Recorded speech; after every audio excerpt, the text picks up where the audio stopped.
What's happening, family? It's Cast Sports again. Back for another afternoon with my people. Now, as usual, before I get started, let me give a shout out to the JBT community. Just boxing talk. We're a group of people that just love to talk boxing. And we're always looking for others to join us. And you don't have to have a podcast channel or anything like that. The only requirement is you just have to love to talk boxing. That's all. Thomas Morris, what's up, Coach? Salute. Mike Masick in the building. What's up, Mike? Salute to you, bro.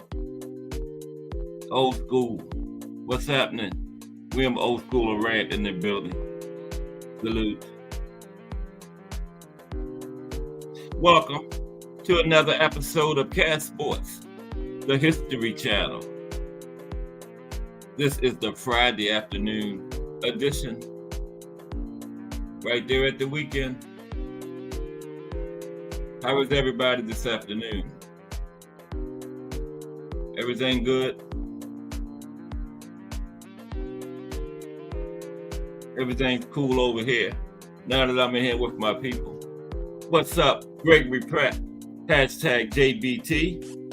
AKA GP. What's up, GP? Good to see you, bro. Welcome aboard.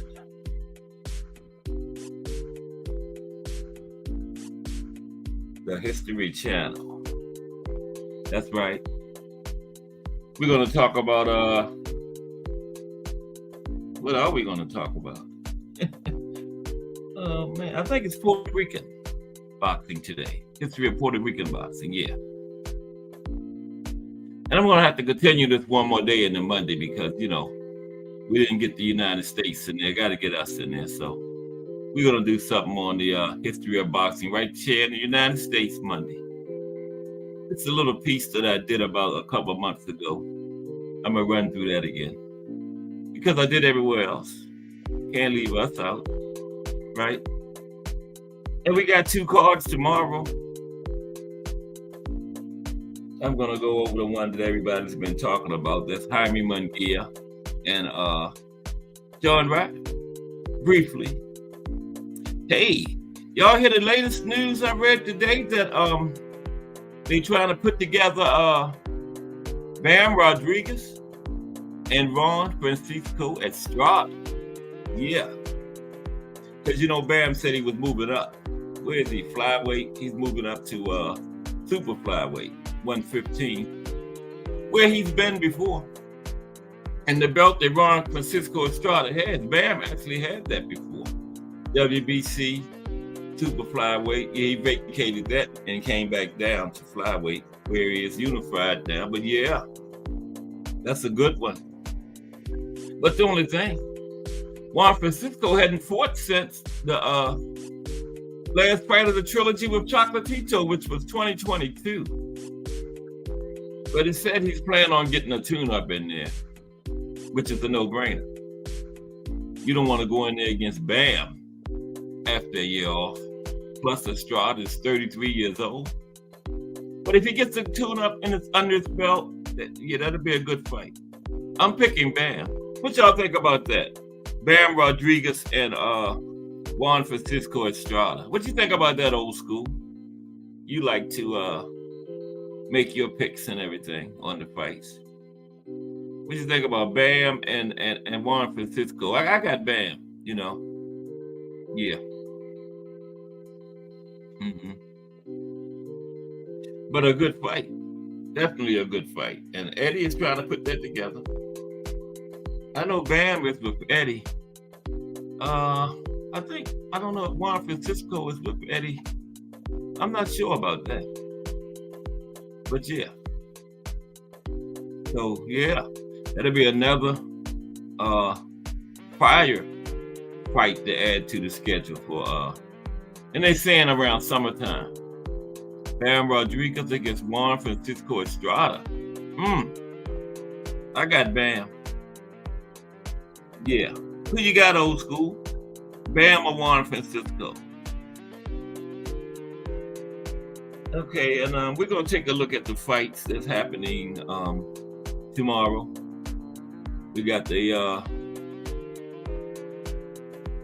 conference championships or the NFL version of the Final Four Sunday. That's the to see who's going to play in this year's Super Bowl, February 11th. They doing that dumb stuff, taking the week in between. Yeah, okay, old school. Yeah, I got Bam too. So yeah, the Super Bowl is not going to be next Sunday. They're taking it, more hoopla, so the NFL can make more money off of it, But hey, both teams are got to go through it, so it's no advantage for anybody. Like I said, nobody's 100% healthy this time of the year, so it's a positive side to it.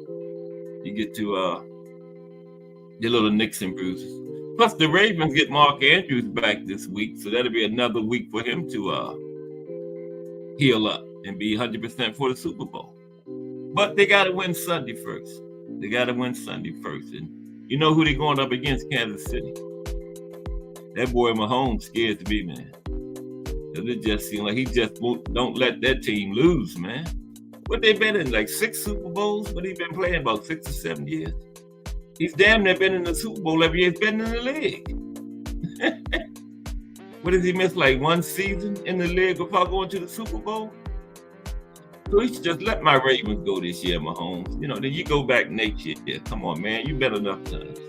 Let somebody else go. Right? But let's take a look at this. Oh,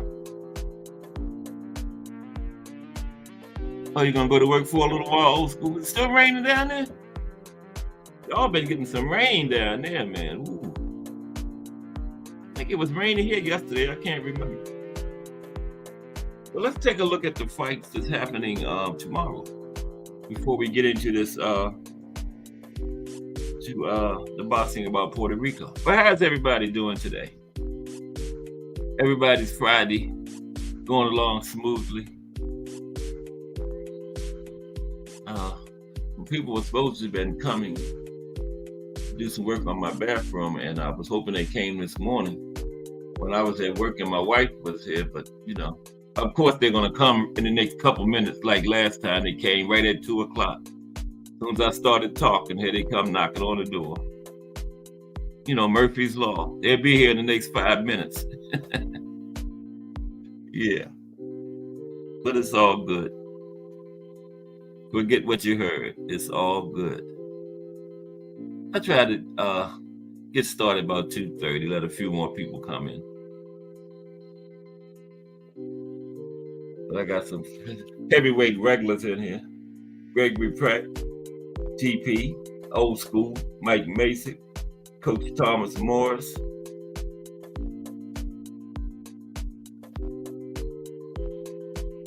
That boxing knowledge right there. Those 4 people put their boxing knowledge together. That's as much as those chests that have 300 people in it. You know, I take them 4 over 100 people from anybody else, chat.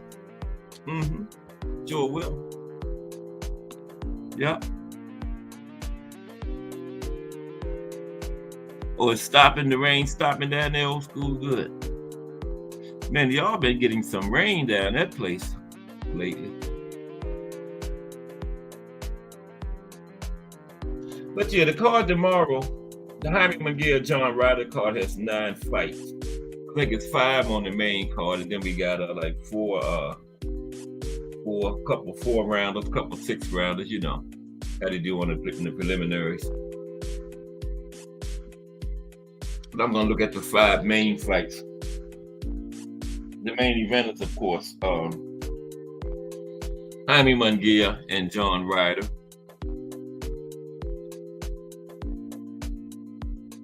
Oh yeah, you can't work in the rain, right, old school.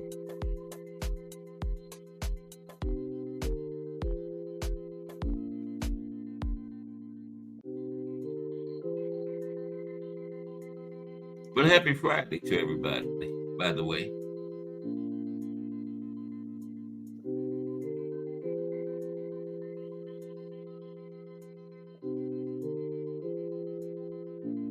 And yeah, we're gonna do the American history of the boxing in the United States next week, Monday. You know, like I said, I did it a couple months ago, but I'm going to go over it briefly again and do a profile on the American boxing. You know how we do. On the Cat Sports, the History Channel.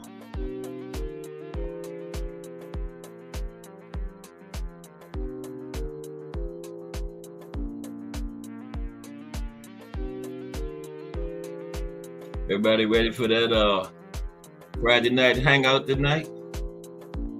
BYOB. I know GP ready.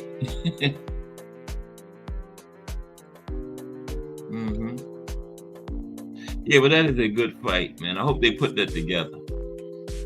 Because Bam has been wanting that fight for a while. I don't know why Estrada didn't fight at all last year. He went. Remember, he fought Chocolatito in December 2022. And then we didn't hear anything else from him. Haven't heard from Chocolatito either, but you know, Chocolatito probably might not fight anymore because he's up there, you know. But Estrada is only 33. I didn't hear anything about him being injured or anything. But yeah, he definitely needs to get a tune-up before he gets in there with Bam. You know, that young monster. You don't want to be coming off a year's layoff. 33 years old, getting in there with him. So we'll see what happens with that. Okay, the main event is Jaime Munguia versus John Ryder. Now Jaime Munguia comes into this fight 42-0, right? You know, pumped up record. 42-0, 40 of them we never heard of. You know, but he has 33 stoppages. John Ryder comes in 32-6, 18 knockouts, right? And this is in a 168 pound weight division, weight class, 12 rounds. Now, Munguia turned pro in 2013, right? And he beat Saddam Ali in 2018 for the WBO super welterweight title, okay? And he defended it successfully against Liam Smith, Takashi Inoue, and Dennis Hogan, right? Then he moved to middleweight. And now he's at super middleweight, right? And he only fought one time last year. He beat Sergey Derevyanchenko, right? Now Munguia needs to win this fight to stay on the short list, They on Canelo's short list of potential opponents for Cinco de Mayo.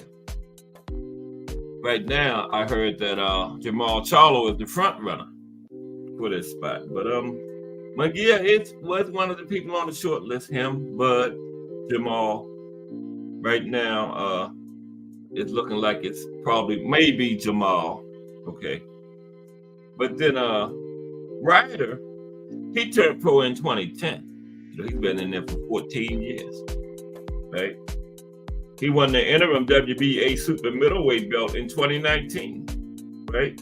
But then he lost when he went up against the champion, Callum Smith, later that same year. But he rebounded from that loss with wins over, remember, he beat Daniel Jacobs and he beat Zach Parker. Now he lost his last fight, of course, that was against Canelo last year.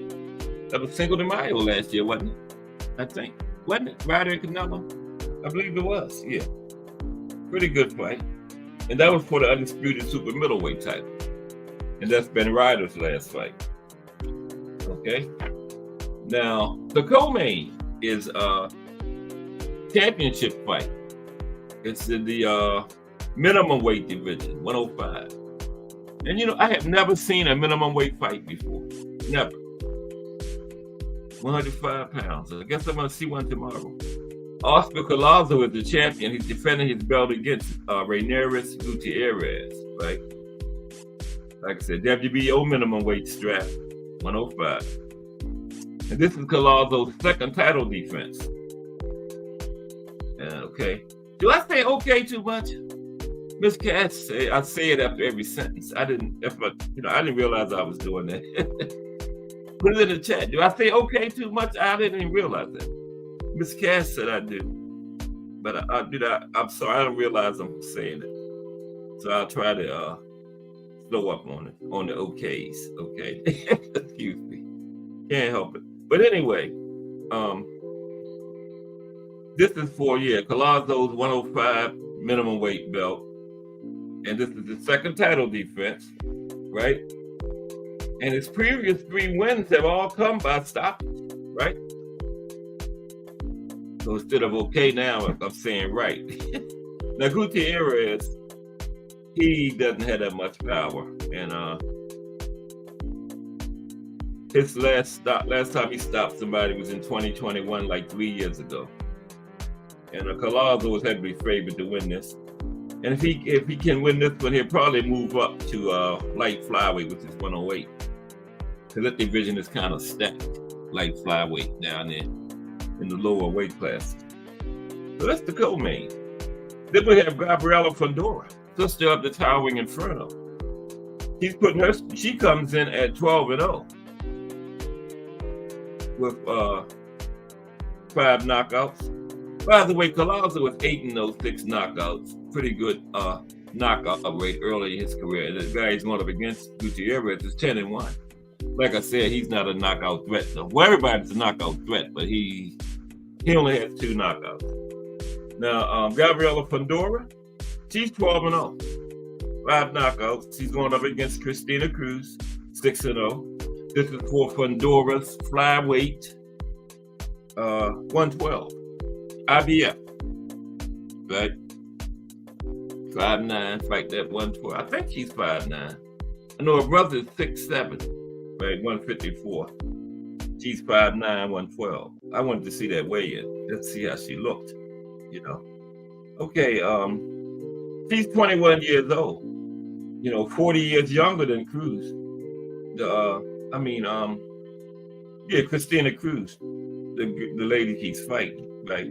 And if he gets past Cruz, he might be in line for the undisputed fight with Ballin and Esparza at 112, okay?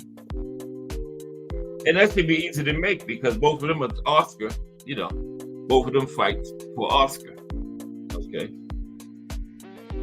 Then we have Alan Picasso Romero. He's 26-0 with 1 draw, 15 knockouts. Going up against Eric Ruiz, 17-9, 1 draw, 7 knockouts. This is in the bantamweight division, 10-round fight. Romero is a Mexican prospect. Okay.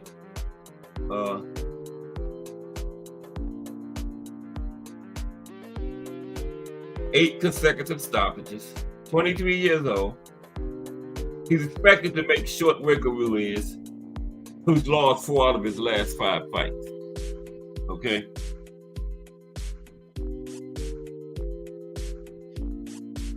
And then we have Darius Fulgham, 9-0, 9 knockouts, 100% knockout rate. He's going up against it's raining right now, old school up here. Going up against Atlantes Fox, 28-5, 1 draw, 13 knockouts. This is super middleweight division. And this is for the vacant WBA Intercontinental belt. Okay. Now, Fulgham is a hot prospect. This will be his first title shot. Okay. Fox is very experienced. Fox has tangled with Demetrius Andrade and David Morrell been in there with. Okay. Now, Morrell stopped him inside of 4 rounds, and that began a 3-fight losing streak for Fox, who's 31 years old. He also got stopped by Bekdamir Melikuziev in his last fight. Fulgham heavily favored in this, and Fulgham fought at heavyweight as an amateur. Mike Ryan in the building, and he's brought his power with him from heavyweight. What's up, Mike Ryan? Salute. Just going over some fights tomorrow on the Jaime Munguia, John Ryder card tomorrow night. Like I was said, they got the co-main is minimum weight 105. I have never seen a minimum weight fight, so I'm looking forward to that. See the little guys. I think my 7-year-old granddaughter weighs about 105, matter of fact. Then they got like 4 prospect fights, a couple 4-rounders, a couple 6-rounders. Excuse me. Gregory Morales takes on Ronald Ron, featherweight division. That's 8 rounds. Wow. Gael Cabrero versus Miguel Cotto, bantamweights, 6 rounds. Daniel Garcia versus Daniel Lugo, super featherweights, 6 rounds. And then we got a 4-rounder, Jonathan Canis versus Kamiko Hall, 4 rounds. Okay, Kamiko was just on ProBox about a month ago. Okay, so Kamiko done worked his way onto one of these. Who is that? Golden Boy card tomorrow. So Kamiko done worked his way with Golden Boy. Okay, all right, Kamiko. Now today we are going to look at a history of boxing in Puerto Rico. Just talk about it. And, we're going to profile. Who are we going to profile? That's my people. We're going to profile Miguel Cotto. Yeah, Miguel Cotto. All right. And we're going to get into that in one moment. I'm going to take me a drink of water. Fridays are always slow. I don't know why. Maybe everybody resting up for the Friday night hangout tonight, I guess.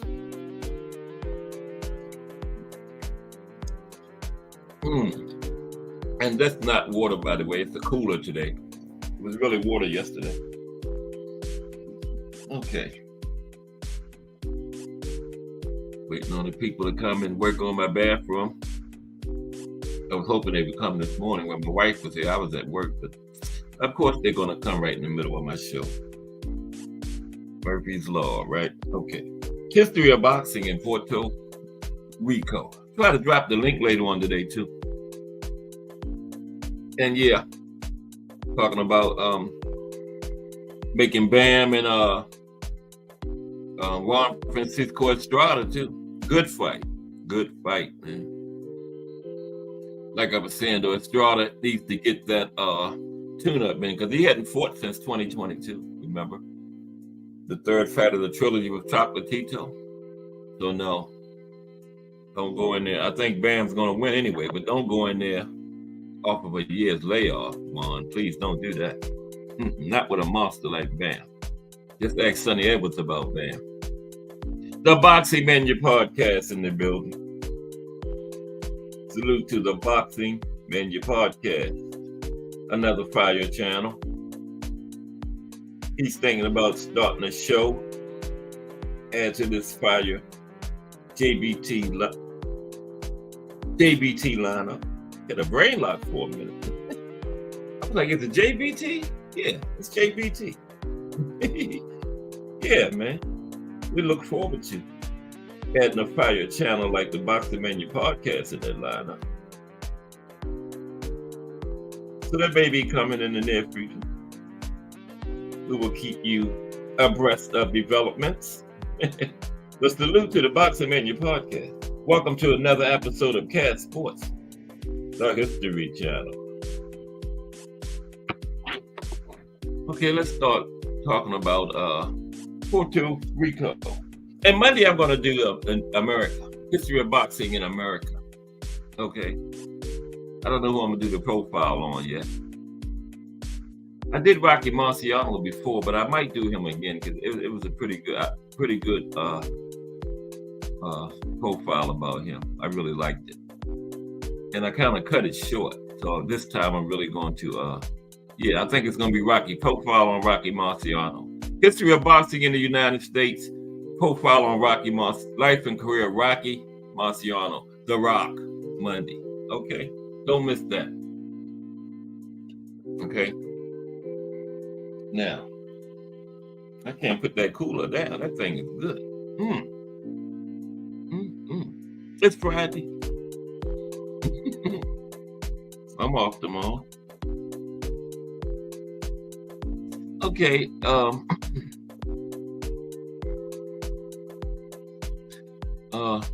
Now, like other sports such as baseball and basketball, boxing was first introduced to Puerto Rico by the U.S. military, right? Places like Camp Los Casas, it's now Residencio Los Casas in San Juan. Now, Nero Chen, who died from tuberculosis in 1924, was the first Puerto Rican to register as a professional boxer. Nero Chen. Okay, I had never heard of him before I went over this earlier. But yeah, Nero Chen was the first Puerto Rican to ever register as a professional boxer. And there's Remo. Hashtag JBT. Hashtag Let's Talk Fashion. What's up, Remo? Salute. Can't wait till next Wednesday. You gotta wait all the way till next Wednesday. See the next fire. Hashtag Let's Talk Fashion. But it'll be worth the wait when we get there. That makes it even better, the waiting. But salute to Remo. Hashtag JBT. Hashtag Let's Talk Fashion. www.richthreads.com. That Remo right there. Salute, Remo. We just starting. I'll talk about Puerto Rico. Ooh, lights looking good already. The Warriors must be hitting the lights. I see y'all out there, Warriors. Thank y'all. You don't have to come in. Just hit the light. Then we're going to talk about Miguel Cotto. Yeah. Miguel Cotto got a fire resume. I did not know his resume was like that until I was reading that earlier today, man. Ooh, I'm going to go over it. I'm going to go over some of the names on it. He got one of them Oscar-type resumes, man. But really, all the guys back around that era did, you know, because everybody was still fighting everybody, you know, 2000s, early 2010s. Everybody was still fighting everybody around that time. So all the resumes are pretty good. This ducking and dollars and cents BS, this started, you know, lately. Within the last, I would say 5 to 7 years, this nonsense started, man. You know, whereas the Then you got guys that's going in the weight classes. Their first fight in the weight classes is title shots. They never had a belt before in their life. And it's just, boxing is just crazy, man. It's just crazy. But we love it, man. But it's still crazy. Look at Pitbull. Pitbull has never had any kind of title. How does he go to 140 and fight the champion in his first fight when Barroso just won a title eliminator? Wonder if Barroso got step-aside money. Does anybody know that? Know if he did? I told Barroso not to take that step-aside money. Remember he was in the chat? Haven't seen him in a while. But yeah, I wonder, all jokes aside, I wonder if he got step-aside money. Because I thought when he beat, who's the guy? O'Hara Davies, he knocked out the first round. I thought that put him in line for a shot at Rolly. Next. What was the purpose? Why did they call it a title eliminator? I thought it was like an elimination type thing, and the winner, it gets the title. He eliminated the other guy. But I guess it's just in name only. It doesn't really mean what it says. Because I didn't see Pitbull with no title eliminator. He wasn't even in the title eliminator. I got Barroso beating him too. But see, they know Barroso will beat Rolly, so they don't dare put, it's more money with Rolly as champion defending the belt than Rolly versus Pitbull or Ryan, Barroso versus Pitbull or Ryan, That's what it's all about nowadays, the dollar. That's why they got 17 weight divisions and 80-something men's champions and 60-something women's champions. That's 140 champions, right? Between men's and women's boxing. Every one of those 140-something champions paying some sanctioning fees to somebody. That's what it comes down to. It's all about money now, man. But we still love it, But anyway, we're talking about Puerto Rico.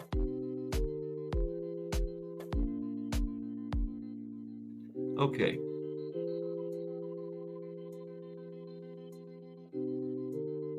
Now, the history of the sport of boxing in Puerto Rico is a varied and extensive one.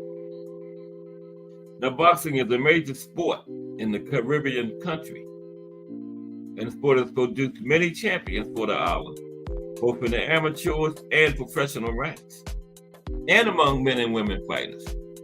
Amanda Serrano, she is number 2. Like Manny has the record for titles in weight classes with 8.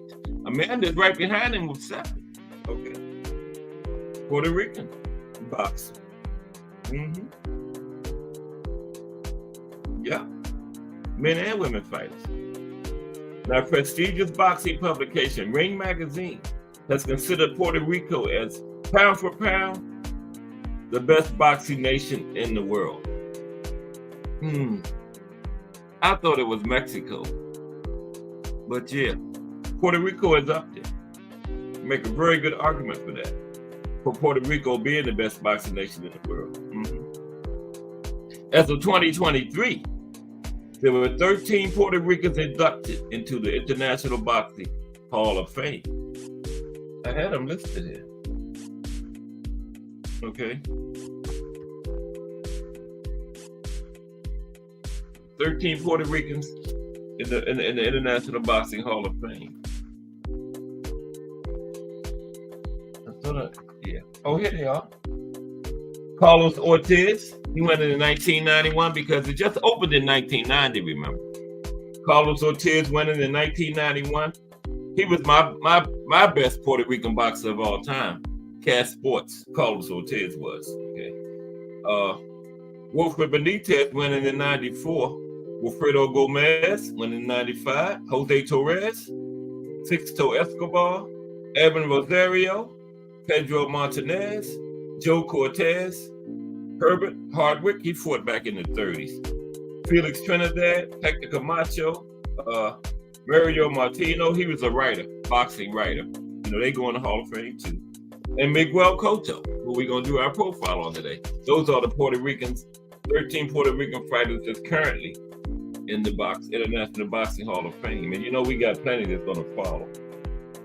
You know, Teofimo, he's on a Hall of Fame type path if he keeps his head in the game. And, you know, I think he could get there one day. Don't have the credentials just yet. But, yeah, he's on that path. And just keep his head straight.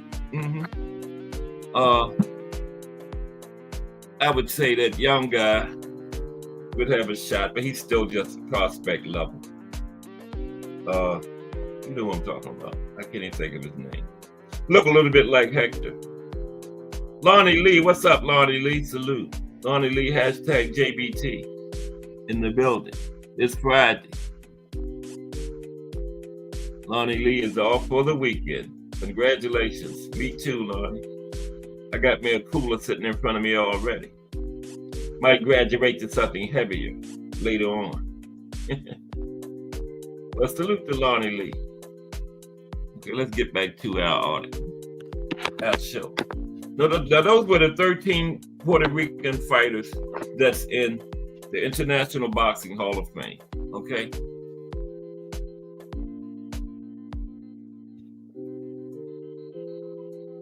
Okay. And that's in Canastota, New York, by the way, where our own Aunt McQueen is going in a few weeks. Is it this weekend? I know he said he was going there soon. What is T.O. Remo, American?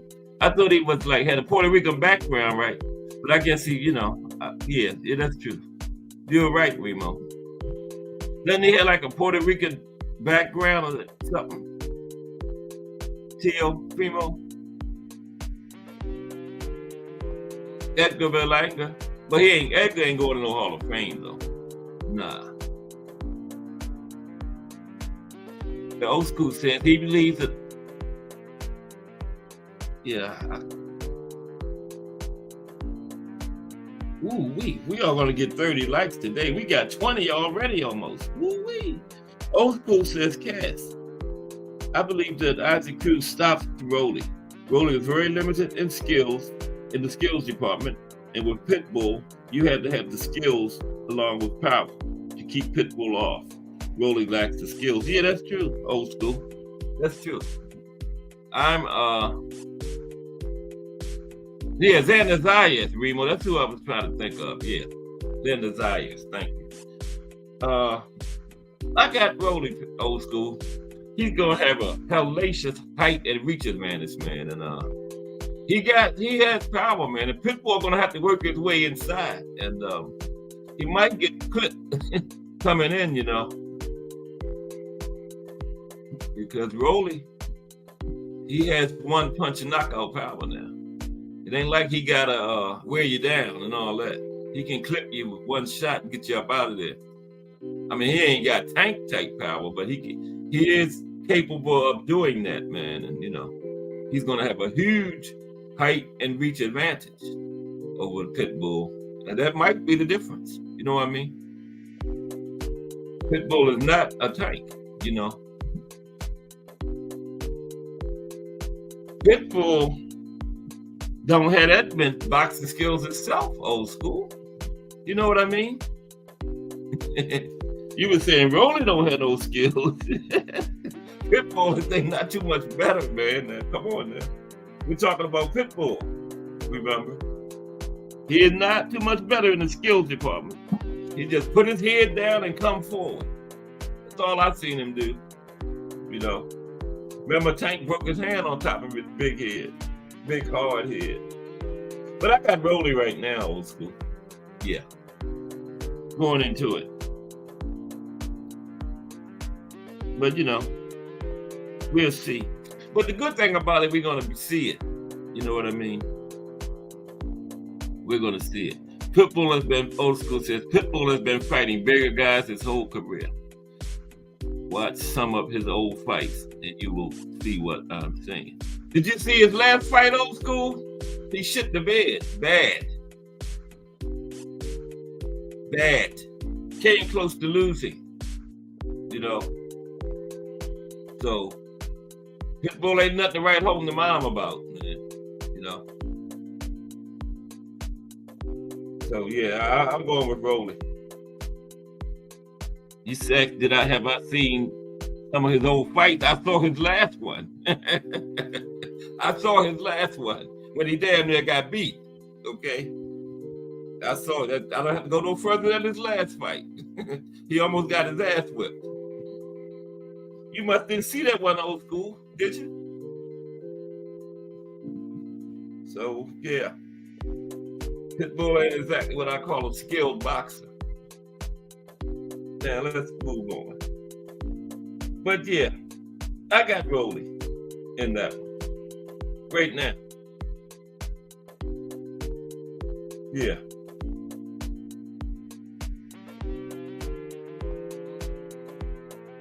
And if I had to pick, neither one of them are good boxers, but if I had to pick the better, I would pick Rolly. You know, over Pitbull as far as skills. Yeah. As far as skills. Yeah, he did terrible. He almost got beat.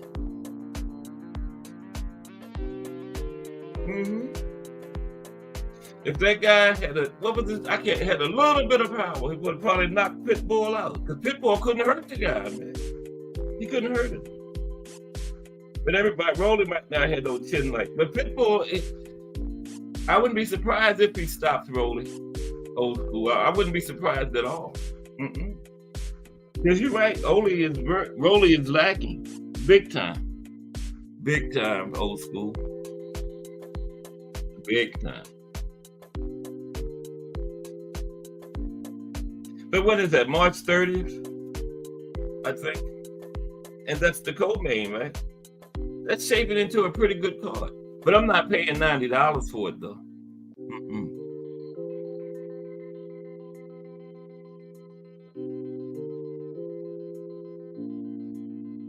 But good matchup, Old School. Good matchup, Rolly and Pitbull. I like this better than I like Rolly and Ryan, tell you the truth. At least we ain't gonna see no fake shoulder rolls. Like Ryan would have been in there doing. And then one of Ryan's defenses is turning his back. Ryan get out of position, he turned his back on you. But we'll see. I like the fight though.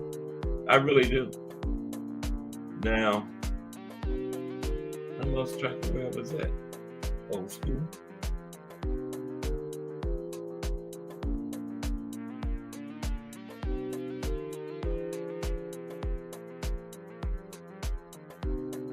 Okay. Yeah, they got 13 Puerto Rican boxers in the International Hall of Fame. Okay. 11 of the boxers, right, like I told you. One is a referee, one is a writer. Oh, the guy from the 30s was a referee. Okay. What's his name? Yeah, I thought he was an old boxer. He was a referee. Okay. In December 2023, Yvonne Calderon became the 14th Puerto Rican to be elected to the International Boxing Hall of Fame. He hadn't been inducted yet. He goes in this year, June. Yes, June of 2024. Okay. He will be the 14th.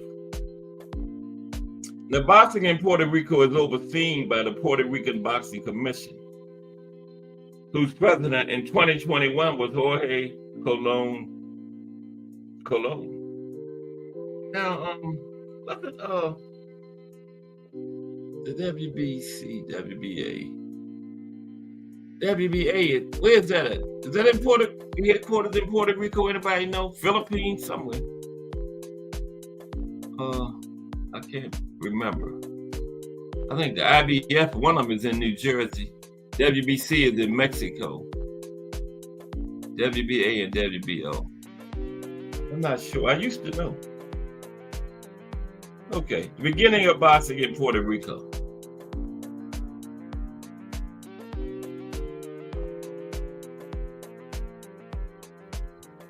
Remo said Ryan should fight Hitchin at this point. Okay. Yeah.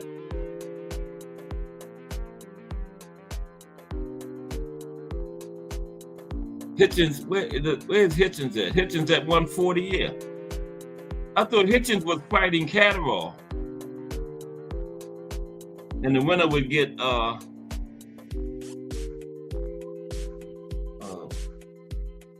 you know, the guy that can punch, let you hit him for 2 or 3 rounds and then knock you out. Had the guy sitting in the corner talking about his feet was hurting. Super L. Yeah. I thought Hitchens was fighting Catterall, Remo. Unless that was just talk. But I know they're trying to make Bam Rodriguez and Juan Francisco Estrada for sometime this summer. Estrada got to get a tune-up. He hadn't fought since 2022. Old School says Ryan will avoid Hitchens. I was thinking the same thing, Old School. I was thinking the same thing. Ryan will avoid Hitchens and Matias. Yeah. Yeah. Ryan ain't stupid, and he knows that he loses to both of them. Yeah. I was thinking the same thing, Old School. When Remo said Hitchens, first thing came in my mind, Ryan gonna avoid him. Yeah. What's up, Ernest Johnson? Salute. Ernest Johnson is in the building. Yeah.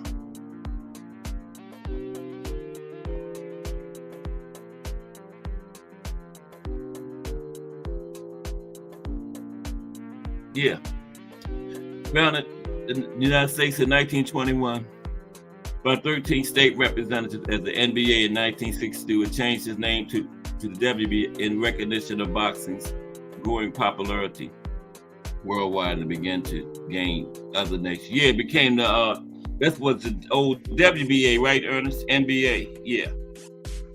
Yeah, they changed to the Panama City. Thank you, Ernest. Yes, Panama City, right, WBA.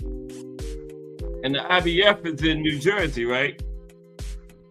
Yeah, Panama City, right. Thank you, Ernest. Yeah. Okay.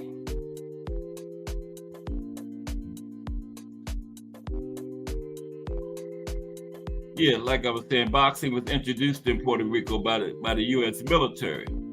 Okay.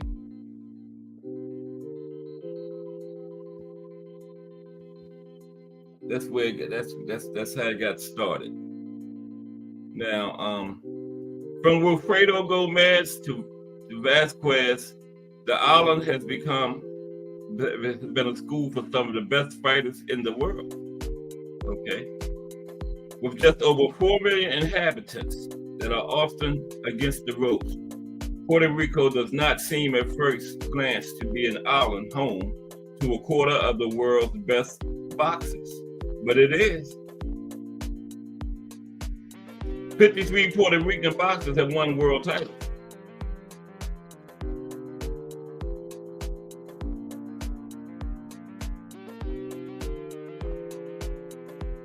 Many of them, great island boxers, were raised in very poor neighborhoods, such as Wilfredo Gomez, Wilfred Benitez, Felix Trinidad, Alfredo Escalera, Abner Rosario, and Jose Torres.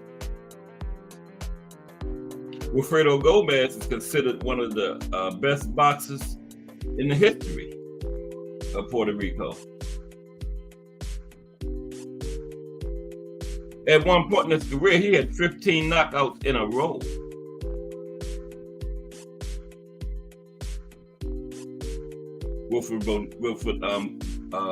Wilfredo Gomez.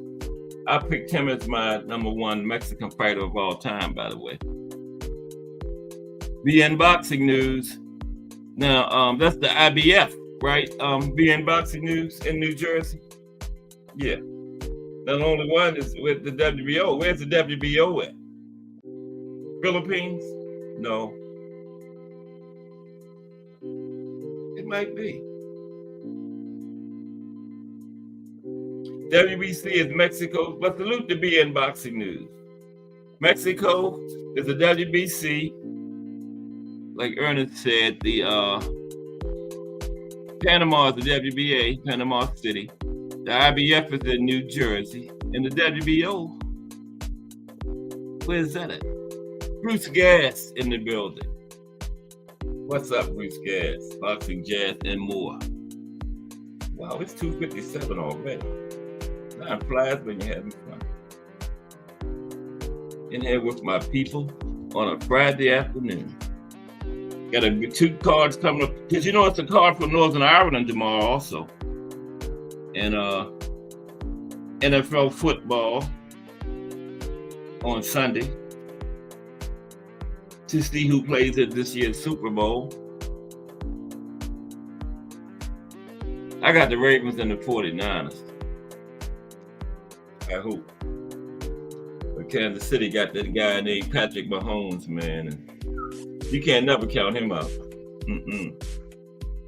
Can't never count him out. No way.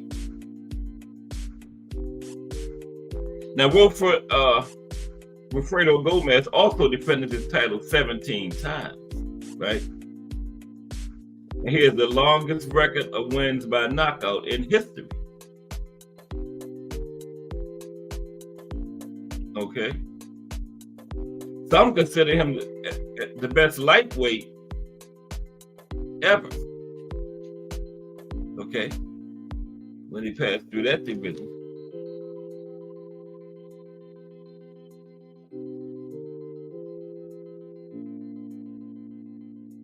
Now, according to the president of the Amateur Boxing Federation of Puerto Rico, Jose Luis Valon, the country's success in boxing is due to its origins and to the fact that it has been a traditional sport. Okay. Now, currently in Puerto Rico, there are 80 boxing clubs and a large amateur circuit that prepares young boxers for entry into the professional ranks, and even the Olympic arena.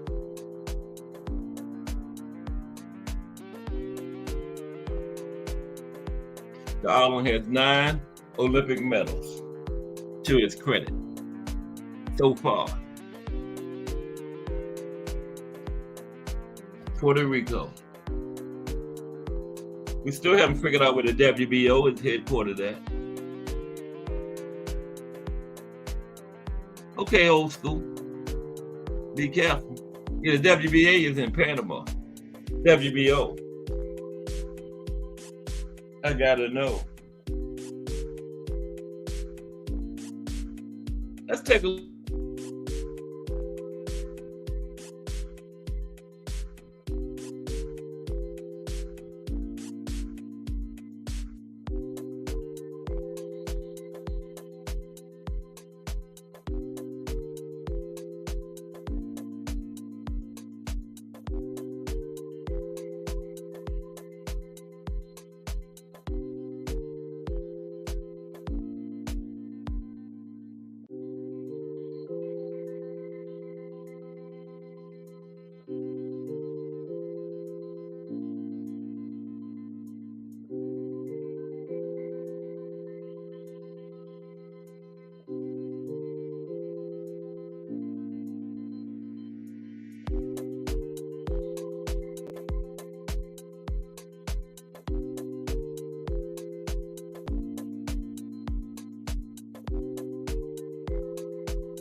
Okay, I'm back.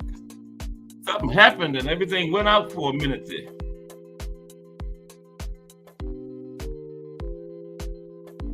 Y'all hear me okay? Oh, Puerto Rico. That's what I was thinking. Puerto Rico. I knew one of them was in Puerto Rico. Thank you, BN Boxing News. Yeah. I'm back. Give me a thumbs up. Am I back? Yes. Okay. Thank you. Yeah, I was thinking Puerto Rico BN Boxing News. Right. I don't know what happened. The thing just blinked out on me. It's charged up and everything. Yeah. Thank you, Remo.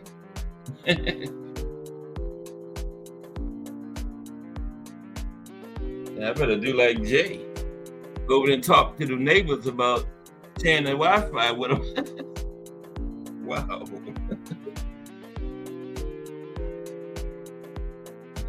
We're going to take a look at Miguel Cotto now.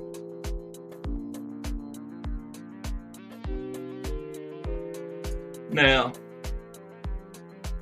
when we think of some of the best Puerto Rican boxers in the history,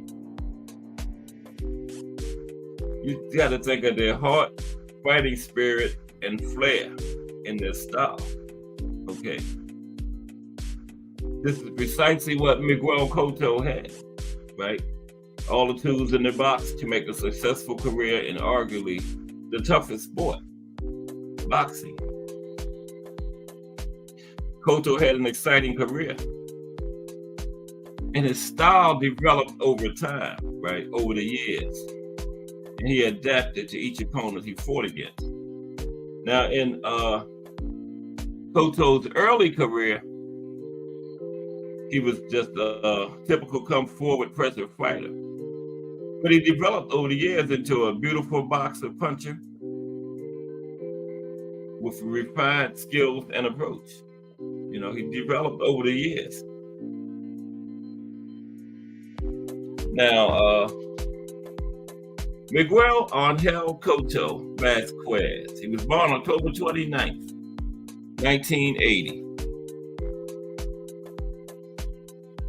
Former Puerto Rican boxer. Competed from 2001 to 2017. Multiple-time world champion. Like I was saying, first Puerto Rican to win world titles in 4 weight classes, from junior welterweight all the way up to middleweight.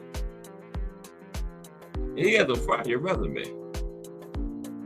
I'm gonna tell you about some of the names on his resume in a minute. But he was originally born in Rhode Island, United States, to Puerto Rican parents, right? And relocated to Puerto Rico when he was 2 years old. Now, when he got into boxing as a young boy, he trained with his uncle. You know, he started originally training with his uncle to lose weight, okay? And he nowhere anticipated becoming a professional boxer. You know, he was just training, working out to lose weight. Had no idea he would turn into a Hall of Fame boxer, right? From there, he would go on to be one of the top amateurs Puerto Rico has ever seen. He competed in some of the top international events, including the Pan Am Games and 2000 Sydney Olympic Games. He finished his amateur career with a record of 125 wins, 23 losses. Looked like some people left when I went out and didn't come back. And I got 21 likes with an hour to go. We're going to get 30 today or what? Are we going to get 30 likes today? We're over 20 with about an hour to go. Okay, yeah, he had an amateur record of 125 wins and 23 losses.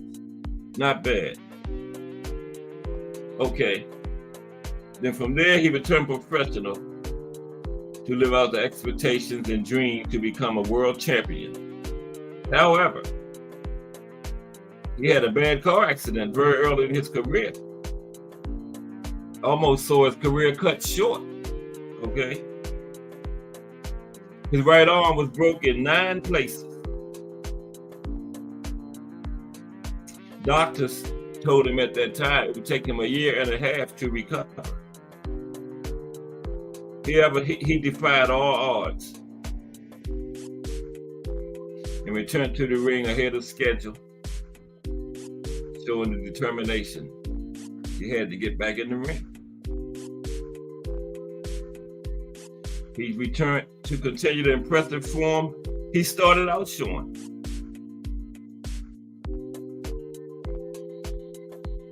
And he got the inevitable comparisons with another Puerto Rican great, Felix Trinidad.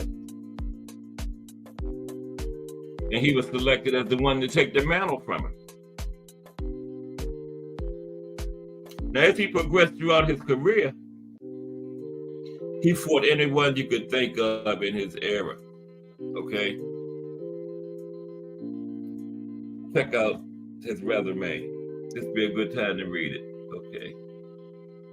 DeMarcus Corley, Mohamed Abdullayev, Ricardo Torres, Paulie Malignaggi, Carlos Quintana, Zab Judah, Shane Mosley, Antonio Margarita 2 times, Michael Jennings, Joshua Clyde, Manny Pacquiao, Yuri Foreman, Ricardo Mayorga, Floyd Mayweather Jr., Austin Trout, Delvin Rodriguez, Sergio Martinez, Daniel Gill, Canelo Alvarez, Yoshihiro Kamega, Saddam Ali. Now that's a resume there. Like I said, he fought all the big names in his era. But everybody back around that time had good resumes. Like I was saying earlier, everybody was still fighting everybody around that time. Because he fought from 2001 to 2017. Around the time he got out was when, you know, everybody started talking dollars and cents and all that kind of nonsense, you know, and skipping around, dodging each other, scared of their own shadows and all that BS, right? But, you know, in those years, 2001, 2010s, around and down in there, everybody was still fighting everybody, you know? So we had all of them guys had pretty decent resumes, you know? Not like Oscar's, though. Oscar fought everybody. Now, like I was saying, he was the first Puerto Rican boxer to win titles in 4 weight classes. Okay, that was Cotto, from junior welterweight to middleweight. You know, junior welterweight, junior middleweight. He won titles in all 4 of them. Now, in 2007 and 2009, he came to number 7 on the pound-for-pound list by Ring Magazine. That's the highest he ever got, was number 7. But he was in the top 10, right? He was never considered number 1.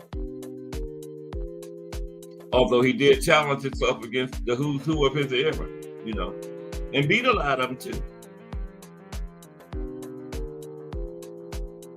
Now he says his sweetest win was his rematch win over Margarito. Is that the one with the stuff in his gloves?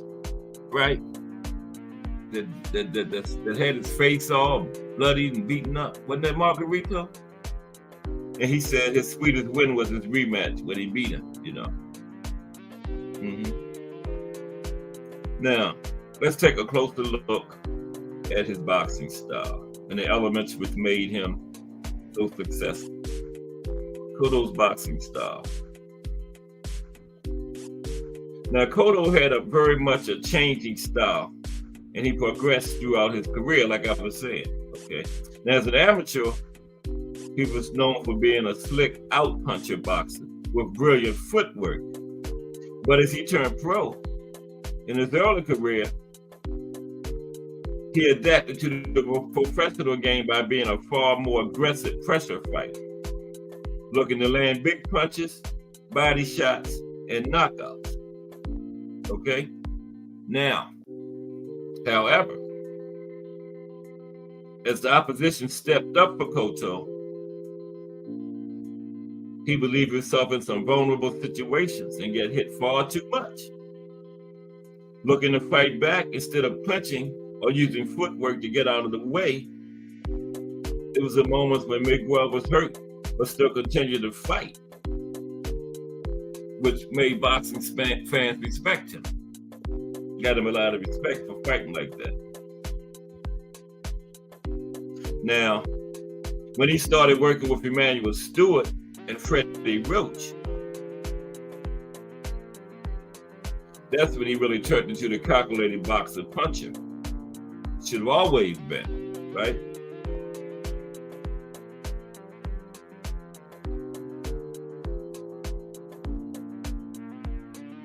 Now, the experience he gained over many years in some hard battles saw him able to use all his boxing skills to his advantage as he finished off his career.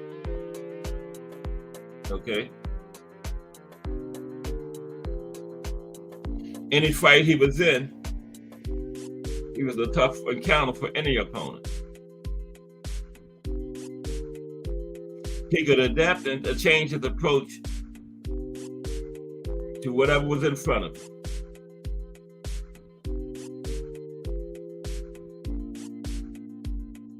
Very good adapter. Now, his stance.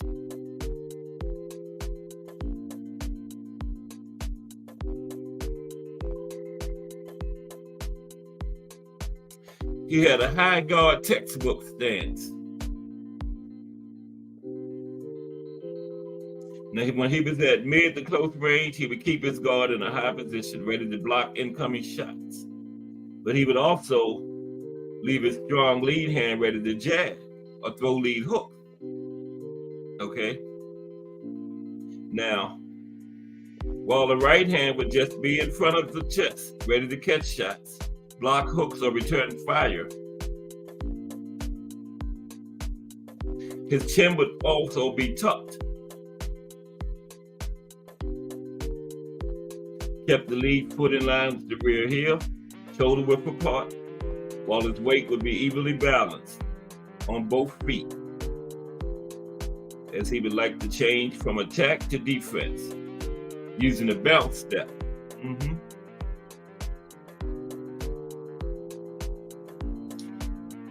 Overall, his stance and brilliant fundamentals helps his success in the ring. His jab.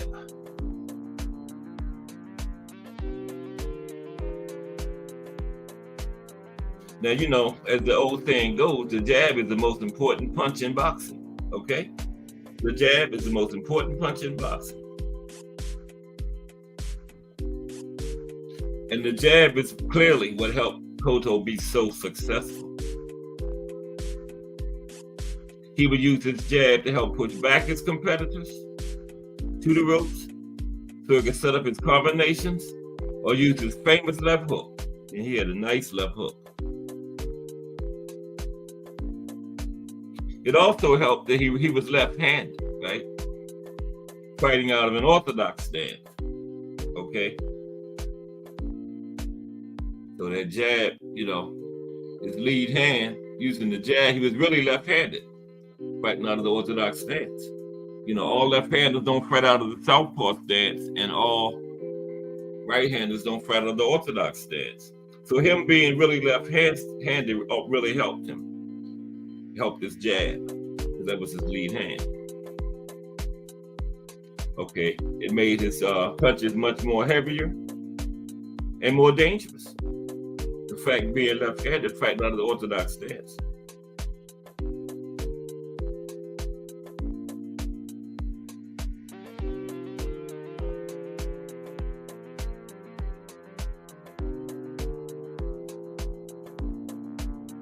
And he always tried to vary his jab throughout his career. Body jabs, double jabs, jabs to occupy the guard, and of course, the power jab, which he would step in with.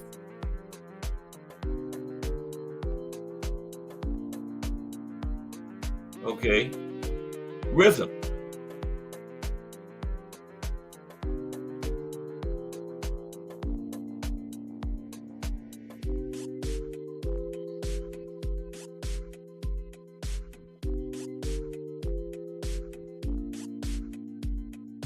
Rhythm, you could define it as the timing of repeated movement patterns. It is used for footwork movement, upper body movement, punching, or a combination of all of them. Okay? Footwork movement, upper body movement, punching, or a combination of all of them.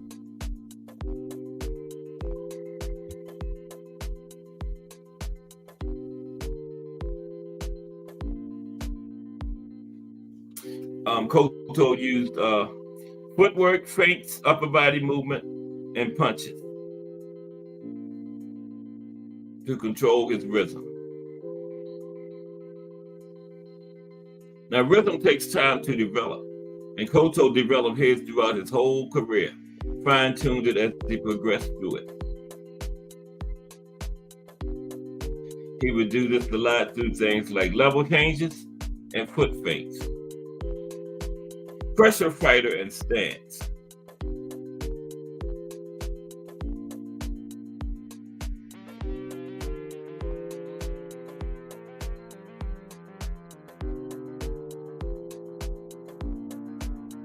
Now, this was definitely a style Cotto used in his early professional career.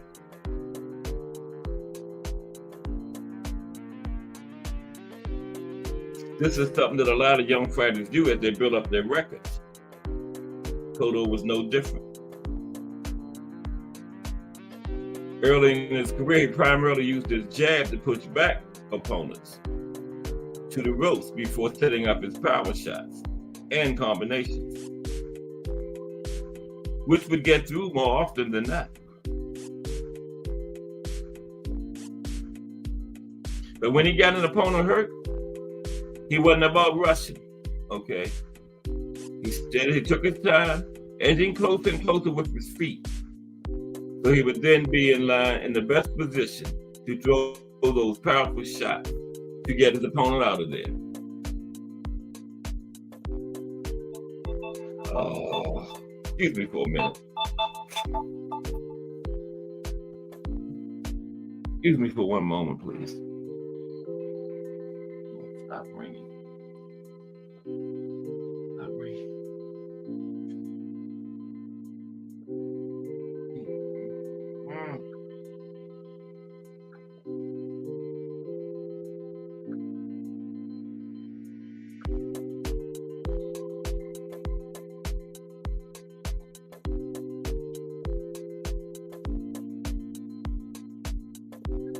Hi. What's up? Oh, okay. Oh, hello. Nothing's happening. Yeah. If the place still open, I'll just take a cooler. Oh, 8, okay.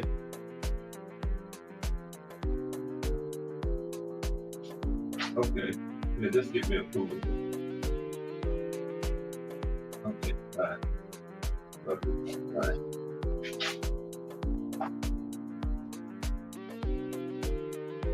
Sorry about that. I'm back. I'm back. Oh boy, I done lost my place and everything. Me 21. Bear with me for 1 second. That was Miss Cass.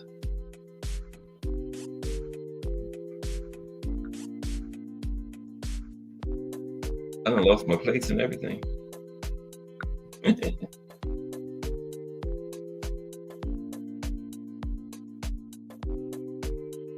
It's Friday. Yeah, I wanted to see the weigh-ins. Have they had the weigh-ins yet?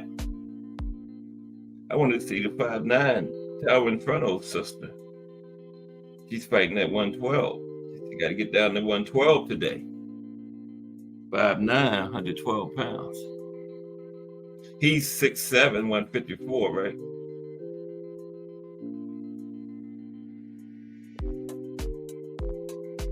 Yeah, he was a typical young fighter when he was young. Relied a lot on pressure, power shots, like a lot of young fighters do. But he definitely progressed and upped his game as his career went along.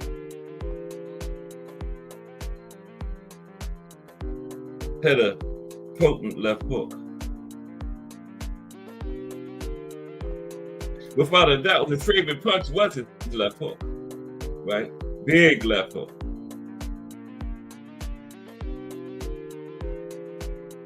You know, he always used his lead hand because he was left-handed, fighting out of the orthodox stance.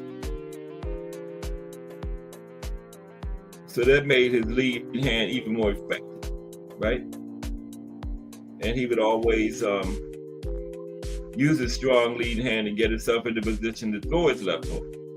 Once he got in position, he would usually throw a right hand before throwing off that hook. Okay, which is a common follow-up. Okay.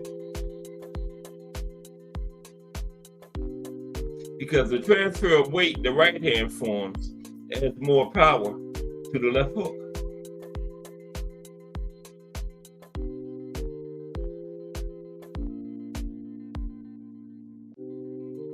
And while he was on the inside, he would normally take a short step to the left of his opponent before throwing to get a better angle. Tremendous combination puncher. Southpaw slayer.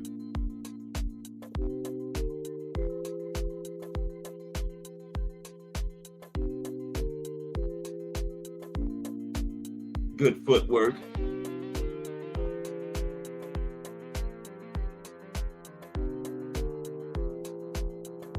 Traditional defensively, you know, old school. Used to high guard.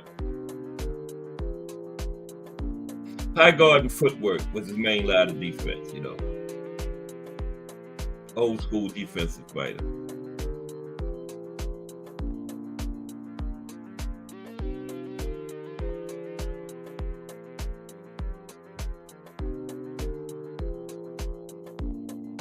Kind of like Earl Spence, defensively, you know.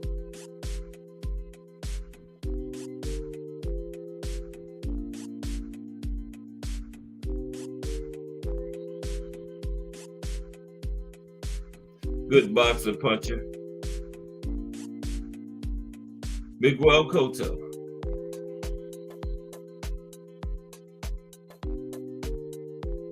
Puerto Rican boxer, Hall of Famer. First Puerto Rican to win the title in 4 different weight classes. There you have it. Miguel Cotto. Fire resume. I read off that fire resume he had.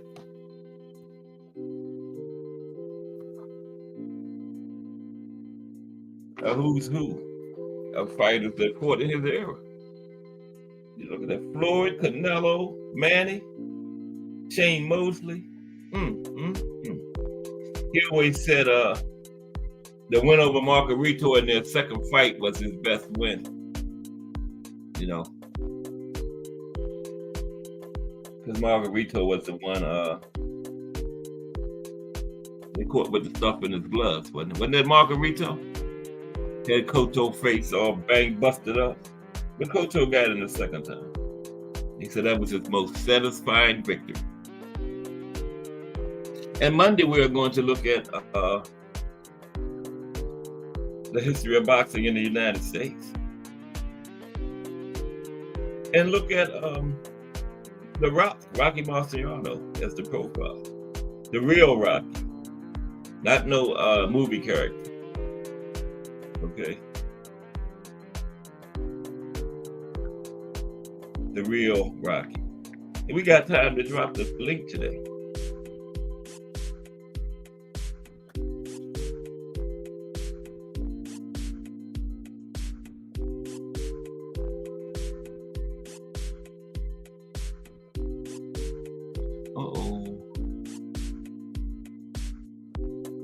I'm messing with stuff.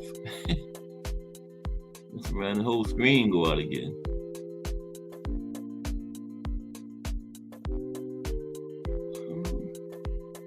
There we go.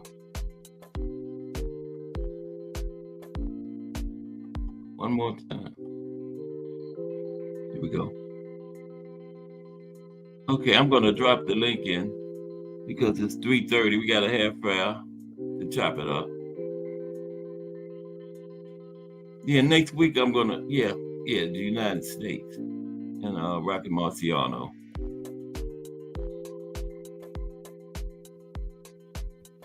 I'm excited over that news about Bam Rodriguez and Juan Francisco Estrada. That's big news. That is a good fight. Okay, let me drop this link in the chat. See if anybody got anything to add over this last 13 minutes.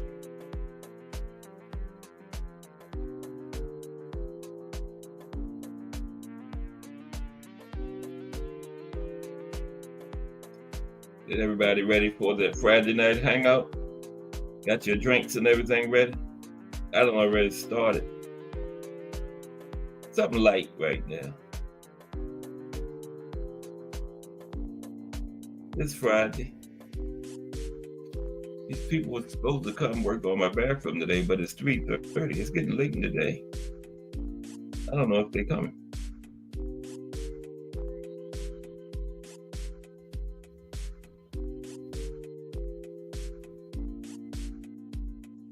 Two cards tomorrow. One from Northern Ireland. I think the other one is, it's Arizona, right? Ryder and Jaime.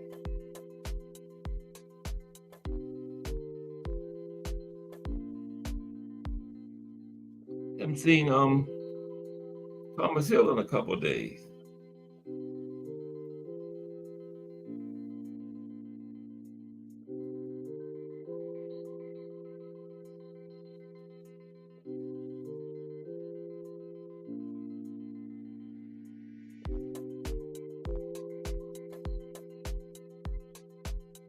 Okay. Oh, shoot. Well, bear with me for a second. Man. Yes. I'm gonna drop this link in there.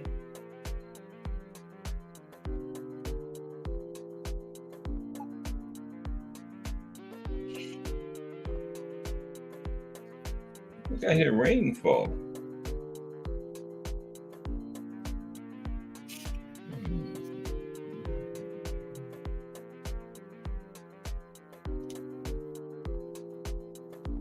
Okay, here we go.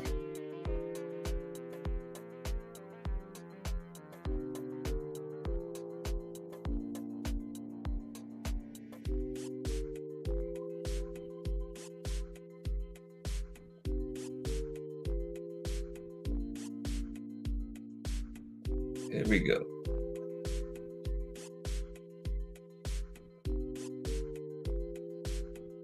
All right. There it comes. The old link. Oh my goodness, man.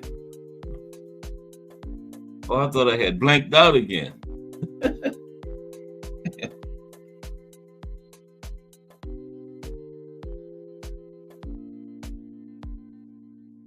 I thought I had blinked out again.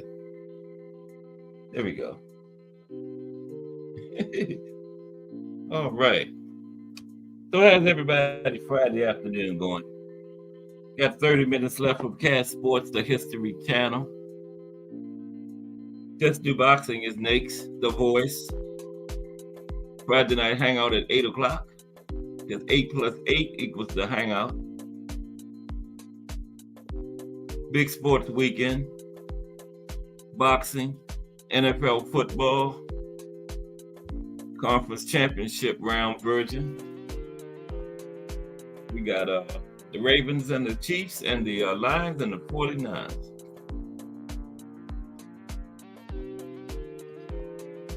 Actually, I think the Ravens and the Chiefs, that's the Super Bowl right there. Whoever wins that will probably get the trophy. But don't count them Lions out. I was telling the guy about the Lions way back in the first week of the season he was bragging on. Look where they at now. And I texted him the other day. Of course, no answer. He was coming down hard on the Lions like in week 1 when they beat the Chiefs. Like, oh, the Chiefs got beat by the sorry Lions. And I was trying to tell him. Look at that. Now they 1 game away from the Super Bowl. Yeah. Man, when he saw my name texting him, he knew exactly what I wanted. Mm-hmm.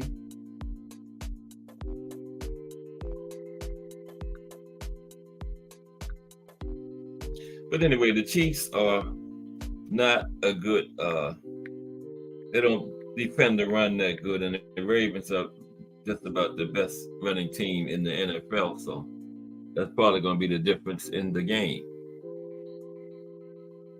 Okay.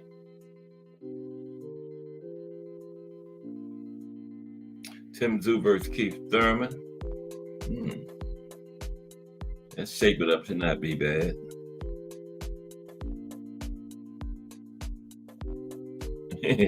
Rolly and Cruz. Wow. Isn't that something?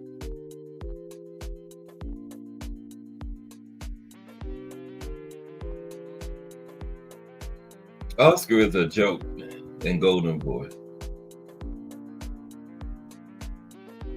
With the guy in the ring with the damn aneurysm. Who does that, man? He said the match between Rolly and Pitbull is just... Hey, what? He says the match between Rolly and Pitbull is just an appetizer. Appetizer for what?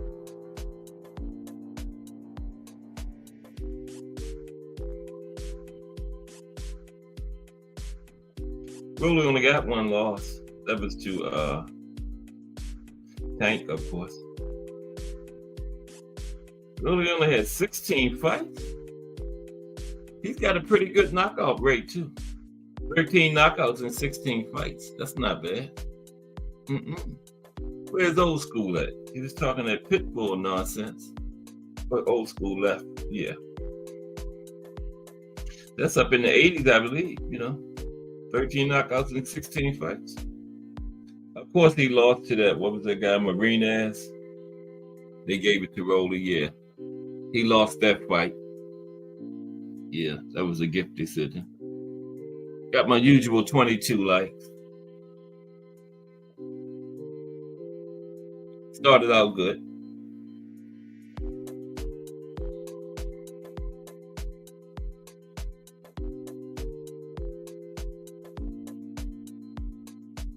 Yeah.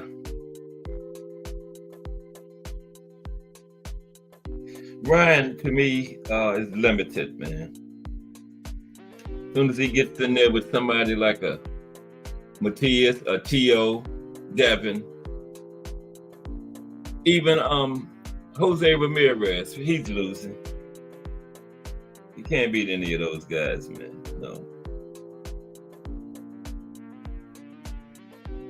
That's who Cruz's last fight was against, Giovanni Cabrera. Yeah, that's who it was that he looked terrible against. The guy had a little power, he would have stopped Pitbull. Yeah. Yeah, I'm picking Rolly in that one. I think Rolly will pull it off. I really do.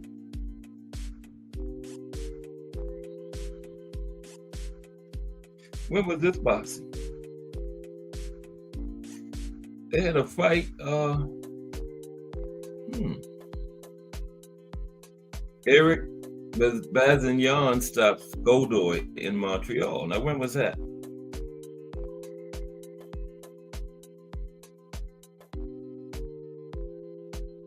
North American Boxing Federation super middleweight champ.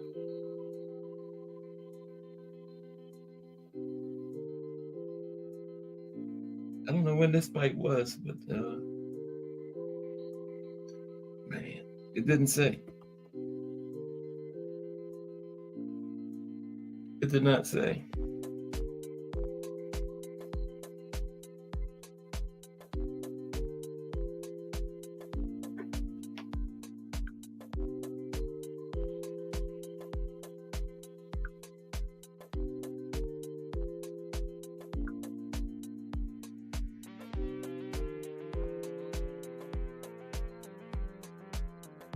Okay, here we go. Boxing News 24.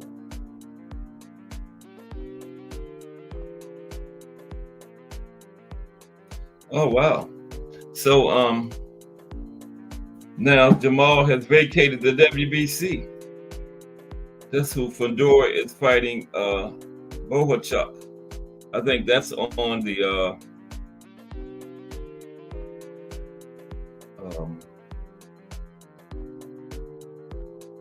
Rolly and Pitbull card too, right? I mean, Tim Zoo and Keith Thurman card. Yeah. No, he didn't vacate it. He was stripped. I did not know that. Jamel was stripped of his WBC junior middleweight title. Well, that guy's shit is just falling apart rapidly, man. Jamel. Damn, Jamel. His fall from grace is wow, going fast, man. He got locked up, smacked some woman or something. Now he gets his second title stripped from him. Just think, this time last year he was undisputed, riding high. Got in there and shit the bed against Canelo.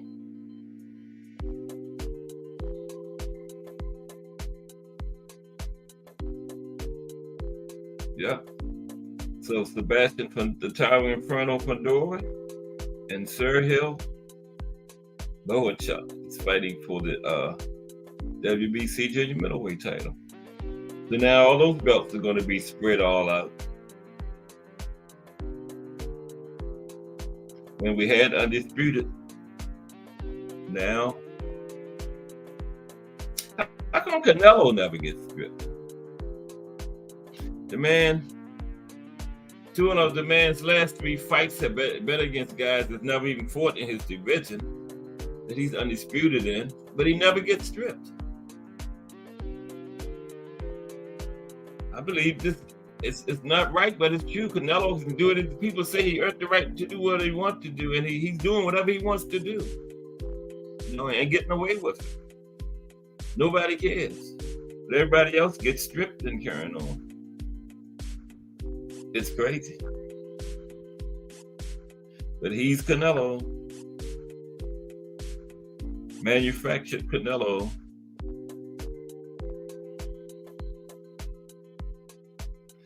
Man has at least 7 losses. Can John Ryder upset Munguia? Nah, I don't know. Munguia ain't all that.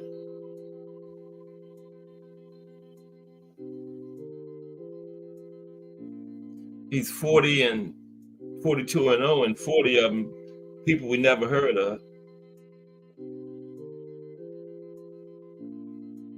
Just like Zerto had all those wins straight, got in there with Bivol and got washed. He bounced back against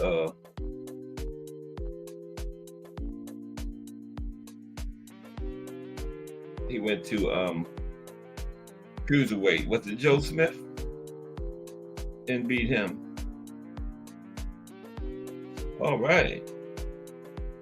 March 16th, William Zepeda against Maxie Hughes. All right. Maxie Hughes was supposed to get the Lomachenko fight, but they cheated him and gave it to Kambosos, remember? Yeah. Oh, man.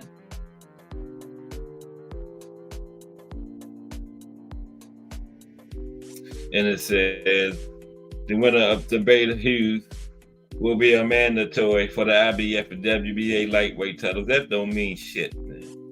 That same thing they said about Barroso. Would be the winner between Barroso and Davies will be a mandatory for the WBA. But look who's getting the fight, Pitbull. So when they say this nonsense now about you're going to be a mandatory for this, I don't even pay it no attention, because it means nothing.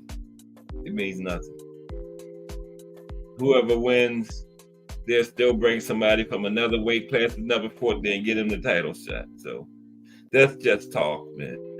It's just talk. Boxing is just like the WWF. They just print stuff to get headlines and get attention, man. Then they put the fighters in the ring. You already know who's going to win. You know, like Hulk Hogan fighting some 100-pound guy, 100-pound, 5'3" guy. Boxing turned into the same thing. Same thing. But that's what they said. The winner between Maxie Hughes and William Zepeda will be the mandatory for the WBA and the WBO. Yeah, right. But they won't get near a title shot, especially if it's Maxie Hughes. Maxie Hughes is not who they want wearing their belt. Because they cheated them against George Kambosos. Yeah.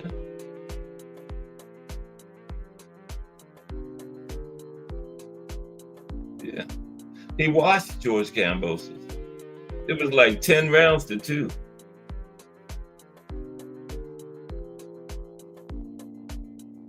Maybe. It could have been 12-0. But they gave it to Kambosos because they wanted to make the fight between him and Lomachenko.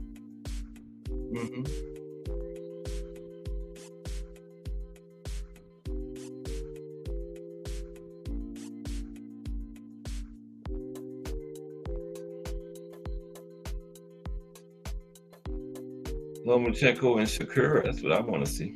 Tank said he'll be back in March. Look like it's probably going to be Frank Martin, the Ghost. Yep. Tank will go in and knock him out. Frank almost lost to Artem, the German guy, remember?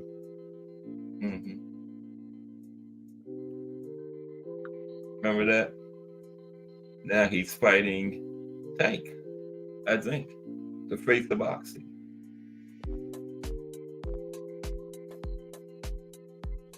So another cast sports winding down. I got 22 likes on the books. Appreciate everybody that stopped by today on a Friday. Fridays are always slow days. Everybody out there getting ready for that Friday night hangout. I'm already ready.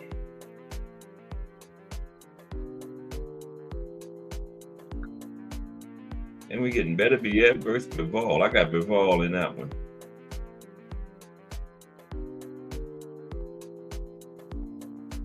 Thurman gonna go in there and get knocked out. That'll be a knockout to the body.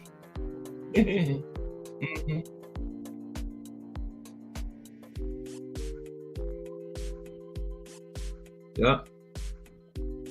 Be a knockout to the body.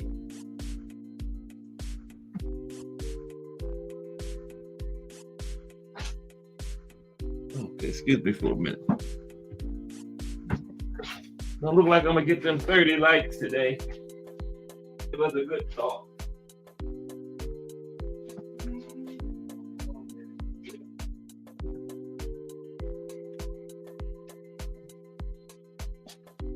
Oh man. Damn. Down to my last cooler. Well, I guess it's time to graduate to the strong stuff. Down to my last cooler. I look like I'm gonna get those 30 likes today. It was a good thought, though. Another time. Just do boxing. The Voice is next.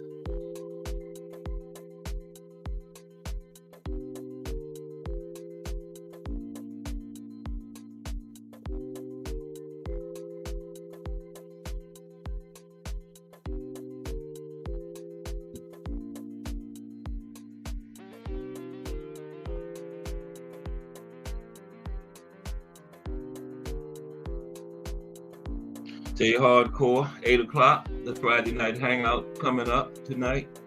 Or 9 o'clock. It might be 9. You know, him and the Rise podcast might switch places. That way the Friday night hangout can stay on instead of just, because if it's at 8, they got to get off at 9 because it's rides time. It might be, the rides might be 8 to 9, and then the hangout can come on at 9 and just go, until.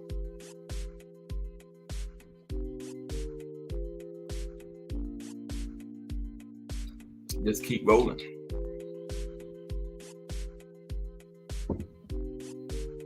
So we'll see. Anyway, it'll be around 8 o'clock tonight.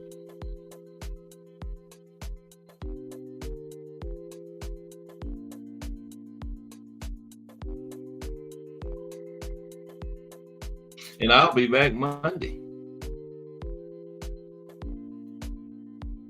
Talk about boxing in the U.S. of A. Did everywhere else. We did Cuba. We did the East Germany, Philippines, Mexico, Puerto Rico. And we are in Monday with the United States. History of boxing. The U.S. And talk about Rocky Marciano, The Rock. Bad man. Retired undefeated. Ultimate pressure fighter. Chin like granite.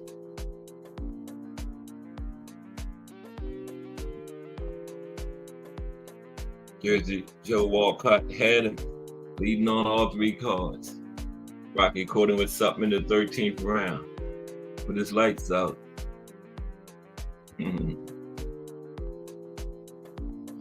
That type of fighter, man.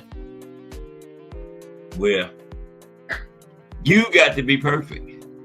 All he got to do is get one in. Like a face the boxing type situation now. That's how The Rock was. Right? And Jersey Joe Walcott.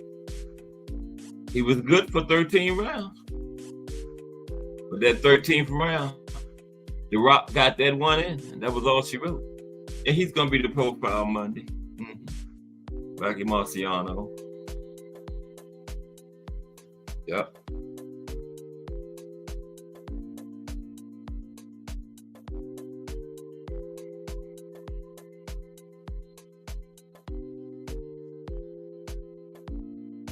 I don't know what's wrong with my phone.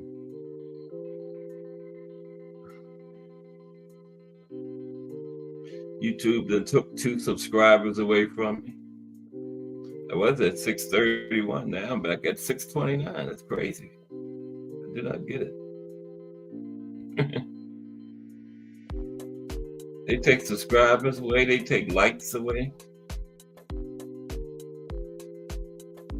But they don't want me to get up there. Why not? YouTube.